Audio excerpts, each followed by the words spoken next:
Okay, for assignment 5, we're going to be talking about, mostly we're going to be talking about value, but we're also going to be talking about contrast.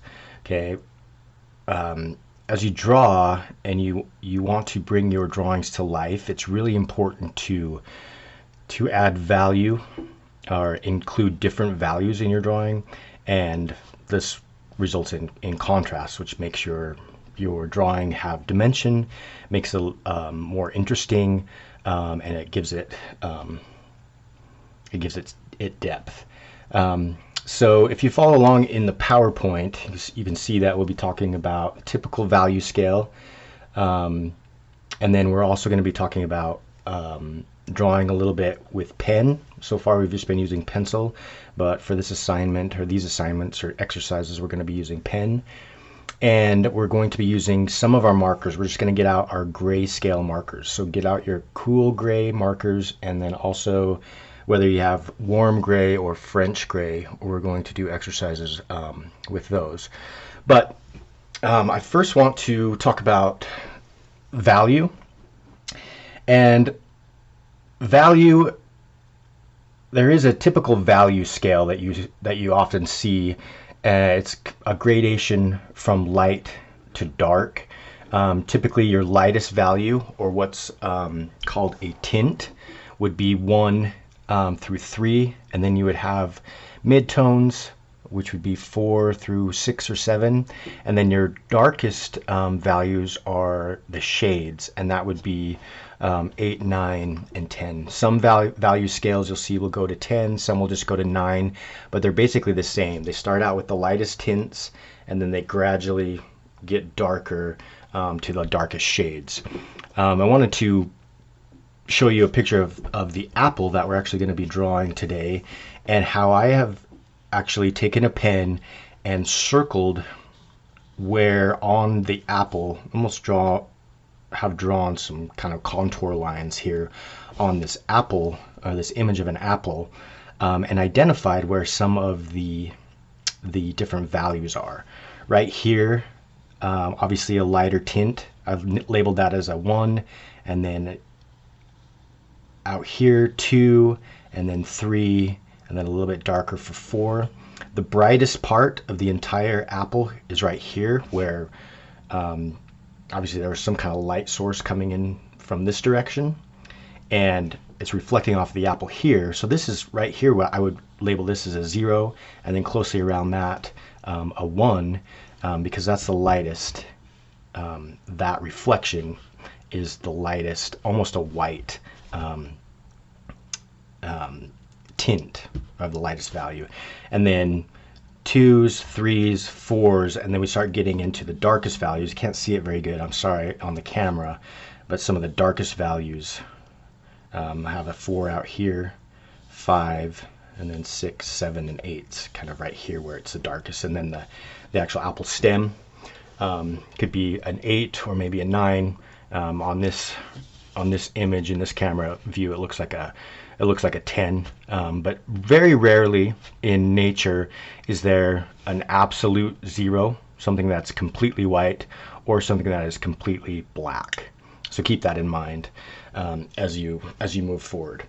So looking at the PowerPoint here, I just wanted to touch on a few things. Like I said, we're going to be drawing with pen, and I want you guys to follow along with let's see, looks like it's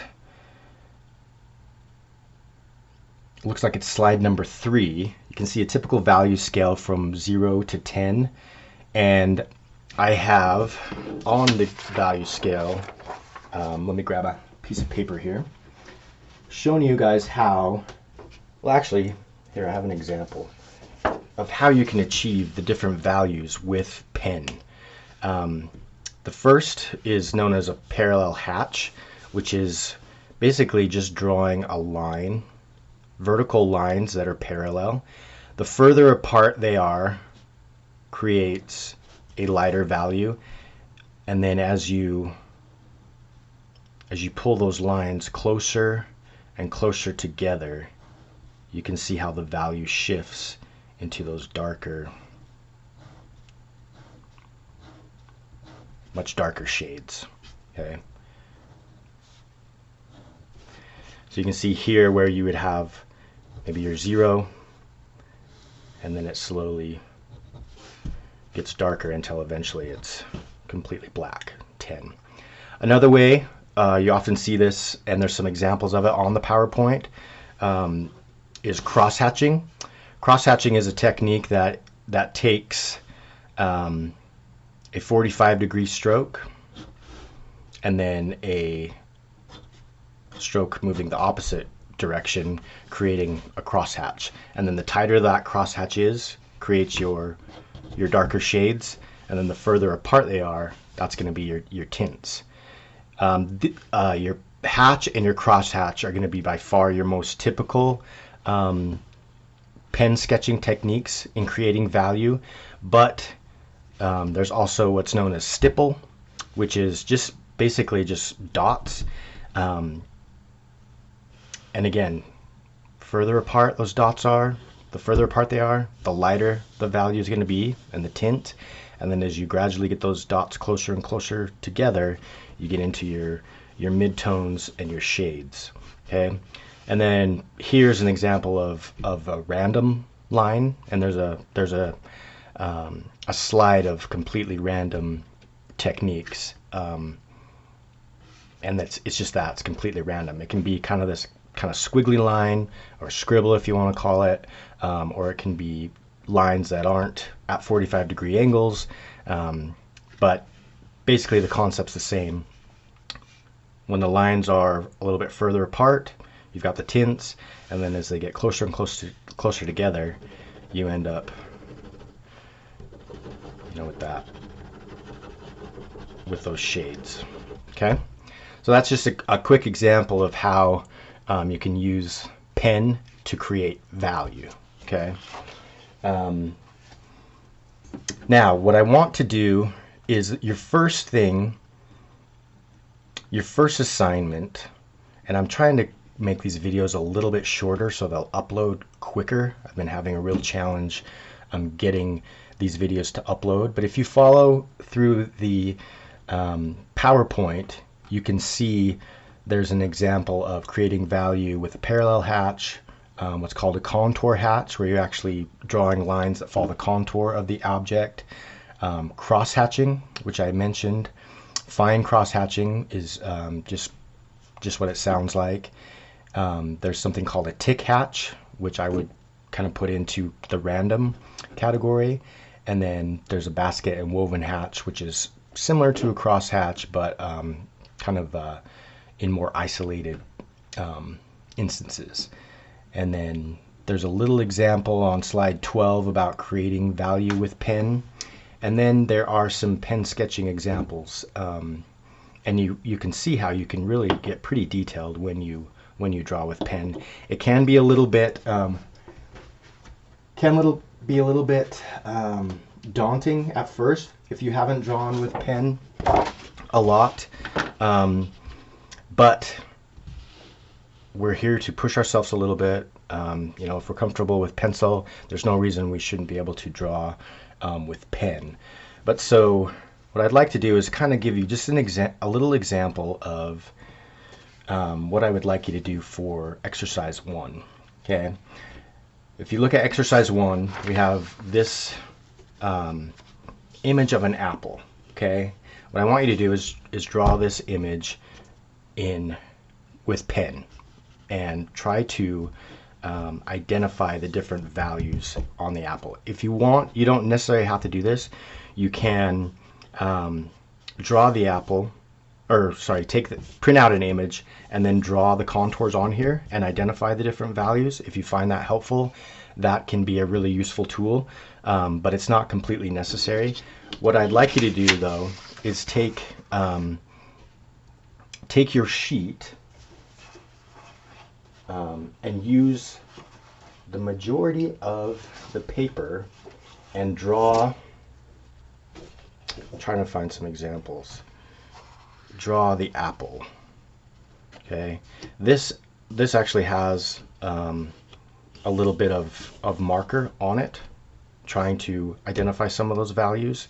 but you can see using this would be kind of a contour hatch.